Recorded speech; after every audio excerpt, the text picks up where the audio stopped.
Saya Suprianto, saya tamatan SMK Yupentek 1 Tangerang, jurusan Mekanik Otomotif.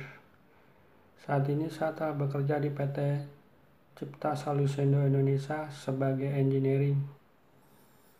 Saya telah mengikuti pelatihan Mechanical Electrical Plumbing di PT Mino Karya Sejati. Terima kasih. Kita belajar untuk mengenai apa-apa saja penyebab kompresor menjadi rusak. Ada 13 penyebab kompresor bisa menjadi rusak. Saya akan jelaskan satu persatu buat teman-teman. Yang pertama, saya akan menjelaskan apa-apa saja yang menyebabkan kompresor AC kita menjadi rusak.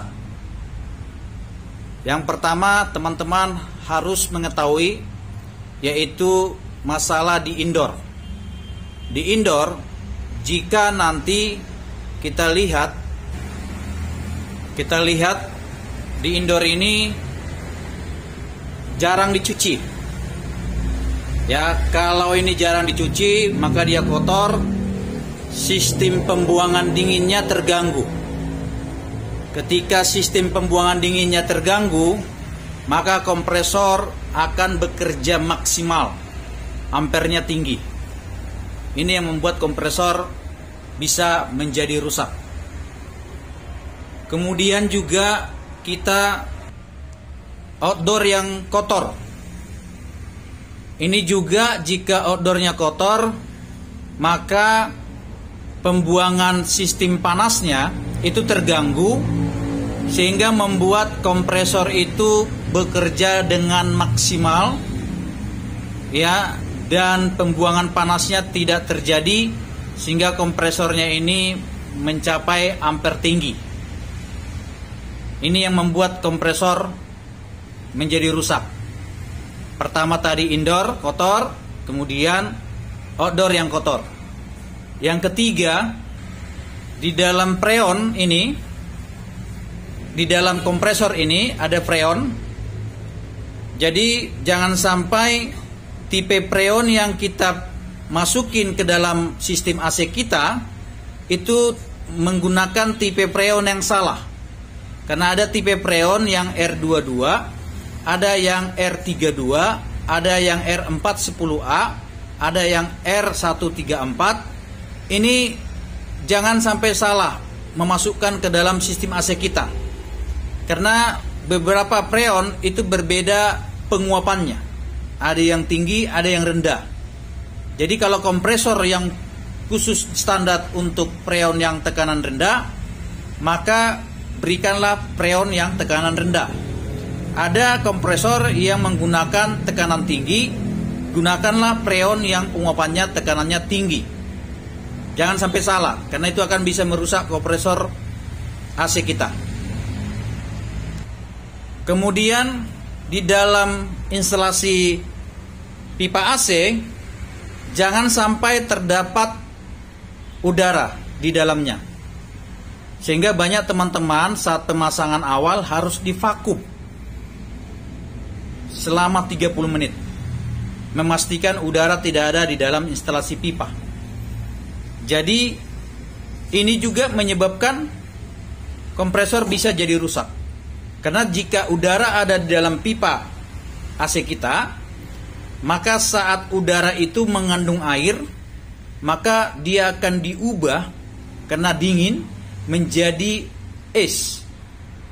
Air tadi menjadi es batu. Ketika es batu itu melewati sistem mekanik dari kompresor, maka mekanik kompresor itu akan terganggu kinerjanya karena bertubrukan. Selalu, setiap saat bertubrukan secara sirkulasi, sehingga membuat mekanik itu akan menjadi lemah. Ini juga penyebab kompresor kita cepat rusak atau menjadi rusak. Ada 4 tadi sudah saya jelasin. Pertama, indoor kotor, kedua outdoor kotor, ketiga pemakaian freon yang berbeda, keempat adalah jangan sampai ada udara dalam instalasi pipa. Yang kelima, perhatikan tegangan listrik kita. Ya, yang masuk tegangan listrik kita yang masuk kemari, ya, kita harus ukur jangan sampai tegangan listrik di tempat kita itu turun naik, tidak stabil, jangan. Itu akan mengganggu sistem motor listrik kita bekerja. Harus dipastikan stabil.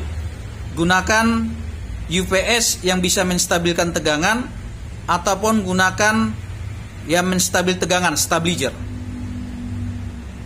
Kemudian yang keenam, jangan sampai filter yang terpasang di dalam instalasi pipa AC kita itu kotor. Nih filter. Ya, ini filter. Jangan sampai di sini kotor sehingga menghambat sistem sirkulasi freon, sehingga membuat ampere akan tinggi. Kompresor bekerja maksimal sehingga bisa merusak sistem motor listrik. Sama filter sama pipa kapiler. Ya. Jadi ini pun kalau mampet sama dengan filter mampet sama. Ini harus diperhatikan, yang bisa sering membuat kompresor menjadi rusak atau lemah. Ya, sekarang kita masuk yang ke-8. Kapasitor. Nih, kapasitor. Penggunaan kapasitor pada kompresor kita harus sesuai speknya. 1 PK berapa mikrofarad, 2 PK berapa mikrofarad. Jangan sampai kita berikan untuk yang setengah PK, kita kasih kapasitor yang 2 PK. Jadi itu akan membuat kinerja startingnya tinggi sekali, membuat motor listriknya bisa bermasalah. Ya, kompresor juga, kapasitor juga bisa. Yang ke-8. Yang ke-9, jangan sampai olinya habis. Oli di dalam kompresor ini jangan sampai habis. Jika oli habis, maka sistem kerja mekanik AC akan bermasalah karena tidak ada pelumas, sehingga akan merusak. Ya, menjadi berat kerjanya dan ampere tinggi, sehingga motor bisa kebakar. Ya, itu ke-9, jangan sampai olinya habis. Yang ke-10, pemasangan yang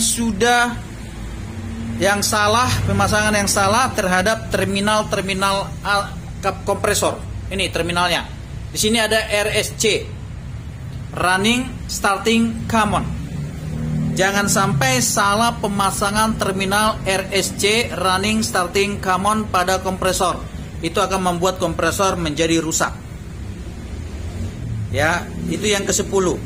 Yang ke-11, sistem kerja termostat AC tidak bekerja, sehingga kompresor menyala terus menerus. Jadi sistem kerja termostat seperti ini. Ini termostat. Ya, ini termostat. Jadi kalau ini bermasalah, maka tidak akan pernah memutuskan arus listrik ke kompresor sehingga kompresor nyala terus. Ini membuat kompresor menjadi cepat rusak. Termostatnya bermasalah. Kemudian freezernya ini pun bermasalah. Kalau freezernya bermasalah, maka terjadi freeze di dalam indoor, maka kompresor akan bekerja dengan tekanan tinggi dan ampernya tinggi, sehingga kompresor akan membuat kompresor rusak. Jadi tadi termostat bermasalah, jangan. Juga freeze yang bermasalah, jangan. Itu akan membuat kompresor kita rusak. Kemudian yang ke-13.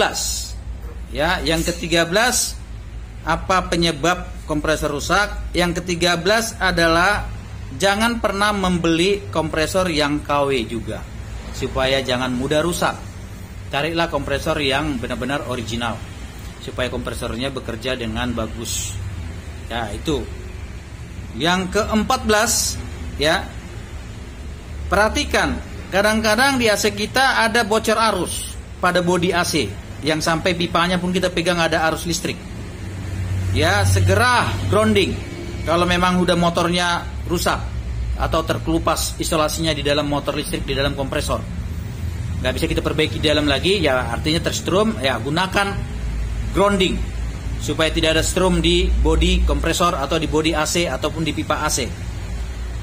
Ya, jadi perhatikan itu teman-teman, itulah penyebab bisa kompresor AC kita mudah rusak ya sebelum lifetime-nya. Jadi teman-teman, jangan sampai yang saya jelaskan 14 item itu tetap terjadi pada AC Anda.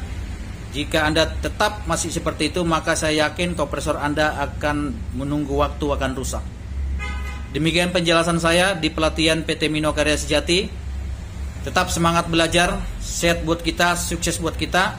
Silakan bergabung dengan PT Mino Karya Sejati menjadi tim yang tangguh dan mempunyai skill kemampuan di rata-rata standar konsultan mechanical, electrical, plumbing, HVAC. Salam buat kita semua. Nama saya Hari Wiratama, saya lulusan Teknik Elektro Universitas Gunadarma, dan saat ini saya sudah bekerja di PT Mayora Indah, penempatan di Jayanti 2 sebagai Engineering Utility, dan saya sudah mengikuti pelatihan MEP dan HVAC di PT Mino Karya Sejati. Terima kasih.